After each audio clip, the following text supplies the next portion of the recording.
British car makers will be given a quota of 100,000 cars a year that can be sent to the United States at a 10% tariff. Under this deal, it will now be cheaper to import a UK vehicle with very little US content than a USMCA-compliant vehicle from Mexico or Canada that is half American parts. I cannot imagine that this would be good news for auto workers at a time when Americans are really feeling the financial strain of the tariffs, in addition to the cumulative effect of the last 40-plus years of neoliberal policy. Hey, it's Jordan. I am in Flint, Michigan, East Palestine, Ohio, Tumwa, Iowa. Please support the only independent outlet on the ground covering what the corporate media covers up.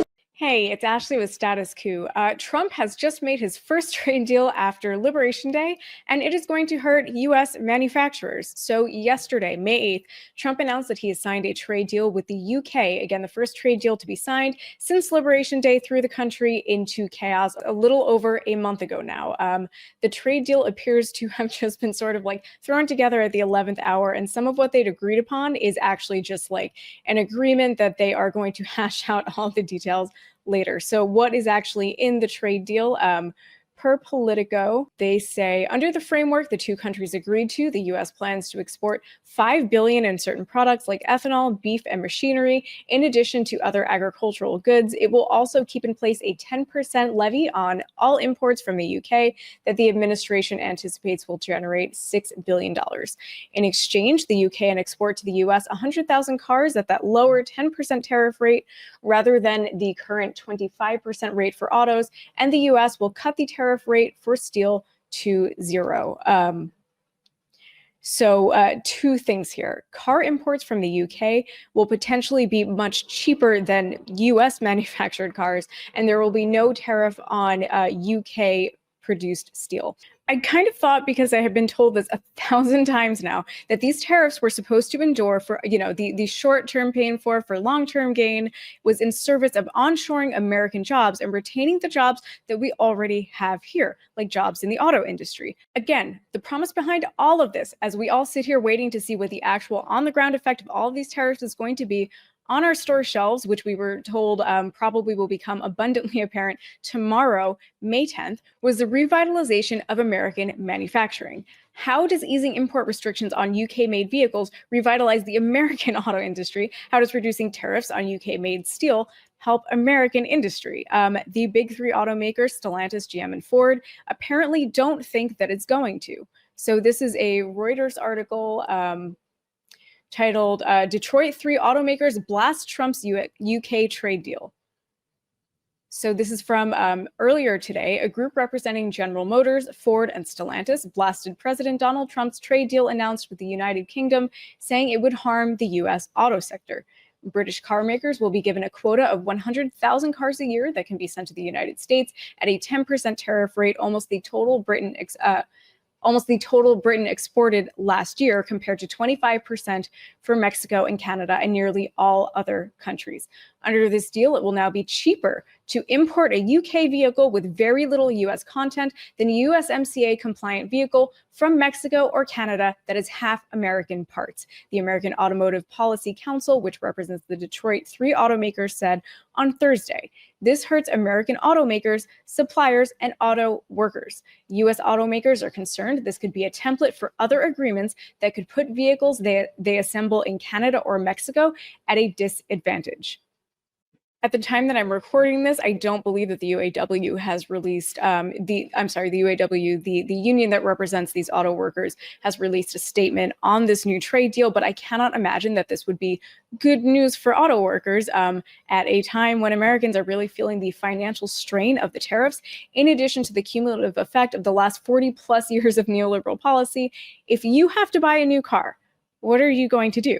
I think I'm just going to go with whatever the cheapest option is. If the cheapest option for a car, and we're not talking about smaller items where the price discrepancy between a, US made item and something manufactured overseas might be easier to absorb for some people.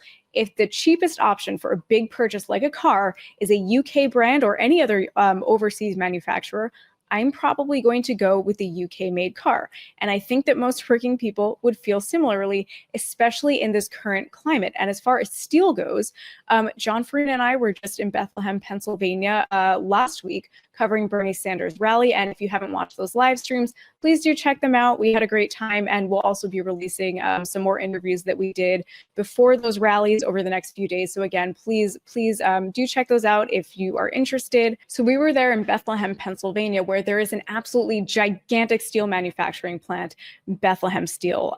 This, again, truly like just gigantic facility.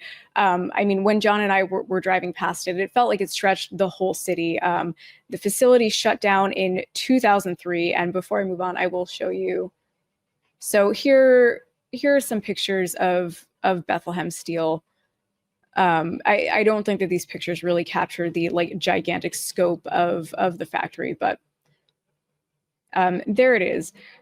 So again, the factory shut down in 2003. They had filed for bankruptcy in 2001, and Bethlehem Steel was the second largest steel company in the country behind U.S. Steel. At its peak, this factory employed 30,000 people in Bethlehem. So specifically in Bethlehem, it employed 30,000 people in this town. And during World War II, Bethlehem Steel employed as many as 300,000 people altogether. So here's a Washington Post piece from 2003 when they actually closed. So Bethlehem Steel Corporation is no more. This is from April 30th, 2003.